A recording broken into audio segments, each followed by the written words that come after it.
Jeffrey Dahmer seperti sudah ketagihan membunuh. Ia mencoba cara baru untuk membunuh kepala dia, melubangi kepala kenorek untuk dimasukkan cairan dalam upaya. Hey, what's up, saudara semua? Selamat datang di Irex Skylo.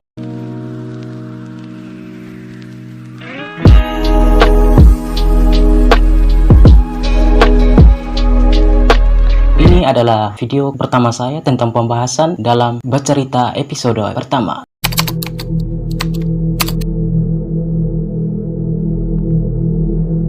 Dalam pembahasan pertama saya tertarik membahas tentang seorang pembunuh berantai yang kisah hidupnya dan kekejiannya diangkat dalam sebuah serial dan film. Yang terbaru adalah Jeffrey Dahmer Story. Sebelum masuk ke inti kisahnya, saya ingin membahas tentang biodata Jeffrey Dahmer. Lahir dengan nama lengkap Jeffrey Lionel Dahmer di Portage, Wisconsin, Amerika Serikat, tanggal 21 Mei 1960. Ayahnya Lionel Dahmer adalah seorang peneliti di bidang kimia dan ibunya Joyce Dahmer adalah pelatih mesin teletek. Sejak umur 9 tahun, keluarga Dahmer pindah ke Beth, Ohio, dan Jeffrey Dahmer kecil sekolah di River High School. Jeffrey Dahmer dikenal sebagai pembunuh berantai, nekrofilia, kanibalisme, dan pelecehan seksual sebelum pada akhirnya dipukul tewas oleh sesama tahanan di Portage. Dahmer ketika masih kecil, ia sama seperti anak kecil umum lainnya yang bermain ceria dan menikmati masa bermain mereka. Namun semua itu berubah ketika ia mengalami operasi double hernia. Bagi teman-teman yang belum tahu, penyakit hernia adalah penyakit yang disebabkan akibat menonjolnya organ tubuh yang keluar dari otot-otot manusia melalui jaringan di sekitarnya. Berikut adalah karena ia merasa diabaikan oleh kedua orang tuanya, dan yang menjadi puncak dari keanehan yang muncul dari diri Dahmer adalah dari kelahiran adik dia. Tidak sama seperti anak lainnya yang gembira karena kelahiran dan memiliki adik, tapi munculnya keanehan dari kelahiran adik dia tersebut. Kejanggalan yang pernah Dahmer lakukan ketika ia masih kecil, selalu mengumpulkan hewan-hewan mati yang ia pilih di sekitaran rumah dia dan membawa pulang untuk dibedah. Ayah Dahmer merasa bahwa ini suatu keanehan, mungkin suatu saat ia bisa menjadi dokter hewan atau dokter bedah. Jeffrey Dahmer dengan track record telah membunuh 17 pria dan anak-anak. Pembahasan berikut kita akan masuk korban pertama dari Jeffrey Dahmer. Pembunuhan pertama Dahmer terjadi pada 1978 di Ohio. Korban pertama Dahmer adalah laki-laki 18 tahun yang ia bawa ke rumah orang tuanya di Ohio. Jadi selain dia psikopat, pembunuh berantai, kanibalisme, dan praktik-praktik yang dia lakukan, dia adalah seorang gay. Iming-iming dia untuk bunuh korbannya, dia ajak, taulah. Kita lanjut. Laki-laki itu dicekik dan dipukul dengan barbel sebelum dimutilasi dan dimasukkan ke kantong sampah. Barbel yang ia gunakan adalah alat olahraga lengan. Tidak ada yang tahu kejadian itu lebih dari 1 dekade. Jadi dari 1 dekade tidak ada yang tahu pertamanya ini. Pembunuhan pertama Dahmer yang ia lakukan, saking rapinya ia bunuh korban pertamanya, tidak ada satupun yang tahu akan pembunuhan itu. Dalam periode itu, ia keluar dari Ohio State University dan masuk militer pada akhir Desember 1978 atas paksaan sang ayah. Dahmer kemudian ditempatkan di Jerman. Ia juga hanya bergabung dalam militer dalam waktu singkat, diberhentikan karena masalah minum alkohol berlebihan. Selama 9 tahun tak membunuh, Dahmer mengaku tak punya kesempatan untuk melakukan kejahatan itu. Keluar dari militer, Dahmer kembali ke Ohio bersama orang tuanya pada September 1981. Ia sempat ditangkap karena mabuk-mabukan dan melakukan kekacauan yang membuatnya didenda dan dihukum penjara. Namun hukuman itu ditangguhkan. Dahmer kemudian dikirim ke rumah neneknya di Milwaukee, Wisconsin. Orang tua Dahmer berharap sang nenek dapat mengubah kebiasaan minum-minum alkohol. Justru permasalahan makin menjadi setelah ia di sana. Dahmer pernah ditangkap dan didenda karena pamer aurat di Wisconsin State Fair Park pada 1982. Ia ditangkap lagi pada Agustus 1986 karena masturbasi di depan umum. Dahmer pun dihukum 1 tahun percobaan dan konseling. Hingga setahun kemudian, sang monster bangkit kembali.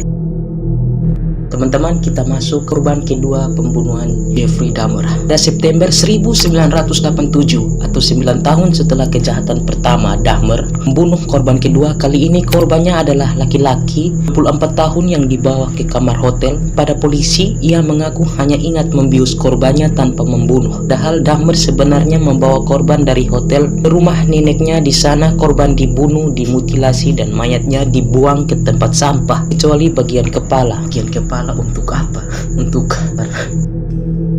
Untuk korban yang ketiga, Dahmer tidak membutuhkan waktu lama. Selang 1 bulan kemudian mendapat satu korban, yaitu korban keempat. Pada Oktober 1987, Dahmer kembali berulah dengan korban adalah laki-laki berusia.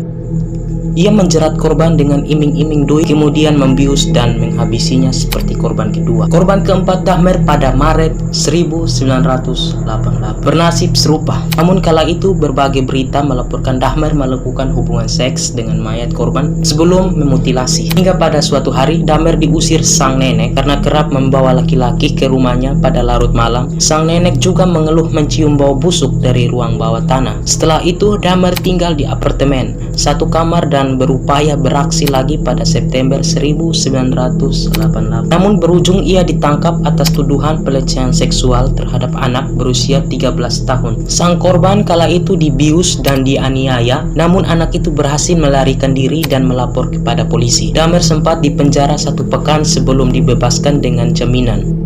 Kejahatan beruntun Jeffrey Dahmer itu dimulai dari tahun 1989. Ia membunuh ke-5 korban sampai 17 korban dalam waktu 2 tahun. Gila. Dan sebelum ia menjalani persidangan dan tewas sesama tahanan. Pada tahun itu Jeffrey Dahmer mulai menyimpan anggota tubuh sang korban seperti kepala dan alat kelamin korban kelimanya di sebuah kotak kayu. Pada Mei 1989, Dahmer sempat dipenjara setahun dengan 5 tahun masa percobaan atas kasus penyerangan seksual tingkat 2, namun ia bebas 2 bulan lebih awal. Selepas dari penjara, Dahmer membunuh orang lagi. Korban ke-6 kali ini difoto pakai Polaroid. Tengkorak kepala korban juga disimpan bersama dengan korban ke-5, sedangkan badannya direbus dan dilarutkan dalam asam. Usai kejahatan itu, tetangga mengeluhkan aroma tak sedap dari unit Dahmer, namun Dahmer berdalih dengan kulkas rusak. Pada Juni 1990, Dahmer kembali membunuh dan korban ke-7 itu sempat disimpan dalam freezer sebelum dibuang. Dahmer kemudian membunuh 2 orang lainnya pada September 1990. Kepala korban ke-8 ia hias dan pajang di apartemennya. Oh shit.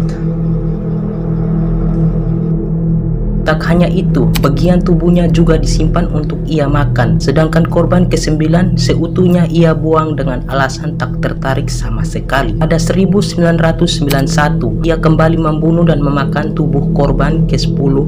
Dahmer mengaku memakan tubuh korban membuat dirinya merasa korban itu menjadi bagian dirinya. Jeffrey Dahmer seperti sudah ketagihan membunuh. Ia mencoba cara baru untuk membunuh korban ke-11 hingga ke-13. Di antaranya yaitu bernama Conera Sinta Sampone. Jeffrey Dahmer melubangi kepala Kanorek untuk dimasukkan cairan dalam upaya untuk membuatnya menjadi zombie. Jeffrey Dahmer membuat lubang di kepala Conera Sinta Sampone dan menyuntikkan otaknya dengan asam encer dalam upaya aneh untuk membuat menjadi zombie. Dahmer mengatakan dia menyuntikkan asam ke otak Sinta Sampone untuk menginduksikan keadaan seperti zombie. Gila, tidak kebayang si hidup dibor kepala dan dimasukkan cairan aneh. Sakit sekali, pasti sakit. Yang berikut adalah korban Jeffrey Dahmer yang ke-14 hingga ke-17.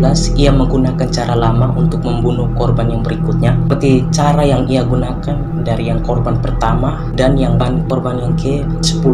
Ia juga menyimpan korban-korban lainnya dengan tongan-tongan tubuh. Dia taruh di dalam freezer seperti korban-korban yang pertama hingga ke-10. Akhir dari perjalanan Jeffrey Dahmer. Aksi pembunuhan Dahmer terhenti ketika ia berusaha melakukan modus yang serupa kepada Tracy Edward yang berusia 32 tahun. Si Edward yang sepakat menemani Dahmer di apartemen. Ketika masuk apartemen, Edward mencium bau tak sedap dan tumpukan box hidrolik. Dahmer mencium kecurigaan Edward, langsung berusaha memborgol pria itu untuk diambil foto telanjangnya. Edward lalu meninjau, melarikan diri dan bertemu polisi. Polisi kemudian menyambangi dan memeriksa apartemen Dahmer, menemukan banyak foto Polaroid gambar mayat. Polisi berhasil menggagalkan pelarian diri Dahmer saat dadahan. Polisi menemukan 4 kepala di rak paling bawah, kemudian 4 kepala di dapur, hati manusia di lemari es, tengkorak di kamar tidur, dan tubuh manusia di lemari es. Juga menemukan organ seksual yang diawetkan, kerangka utuh, potongan tangan, dan 3 batang tubuh lainnya terendam asam. Dalam pemeriksaan, Dahmer mengaku penjara adalah tempat terbaik untuk dirinya. Dia mengaku akan kembali ke cara hidup yang sama dan melakukan hal yang sama apabila dibebaskan dari penjara. Pada Februari 1992, dia dijatuhi 15 hukuman seumur hidup berturut-turut. Hukuman ke-16 dijatuhkan pada Mei 1992 terkait pembunuhan pada 1978. Namun Dahmer hanya berada di penjara 2 tahun hingga akhirnya dibunuh oleh sesama narapidana di penjara Wisconsin pada 1994. Bagaimana saudara semua? Bahasan saya tentang Jeffrey Dahmer, seorang kanibalisme, pembunuh berantai, pelecehan seksual, dan nekrofilia. Terima kasih sudah menonton video pembahasan pertama saya. See you next time.